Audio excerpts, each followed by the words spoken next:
Hello అండి, నా పేరు డాక్టర్ వాసుదేవ జువాడి. చాలా మంది అడిగే క్వశ్చన్ ఏంటంటే ఎప్పుడు ఐస్ ప్యాక్స్ యూజ్ చేస్తాం, ఎప్పుడు హాట్ ప్యాక్స్, వేడి కాపురం ఎప్పుడు పెడతామని. ఐస్ ప్యాక్స్ ఏం చేస్తాయంటే మనకి బ్లడ్ వెజల్స్ కన్స్ట్రిక్ట్ చేస్తాయి. సో అక్కడ బ్లడ్ సర్క్యులేషన్ అనేది కొంచెం తగ్గిస్తుందని.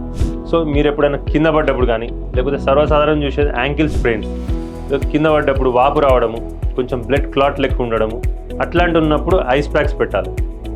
అదే మీకు క్రానిక్ కండిషన్స్ అంటే చాలా రోజుల కింద ఇబ్బంది పడుతున్నాం, అట్లాంటి దగ్గర ఏదైనా ఎక్కువ రోజులు ఉంటుందంటే అక్కడ మనం వేడి కాపురం అంటే హాట్ ప్యాక్స్ వాడాలి.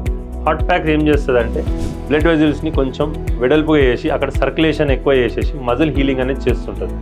సో అక్యూట్ ఇంజురీస్ అంటే ఇప్పుడే కింద పడి దెబ్బలు తాకడము, లేకపోతే వాపు రావడము అట్లయినప్పుడు ఐస్ ప్యాక్స్ వాడండి.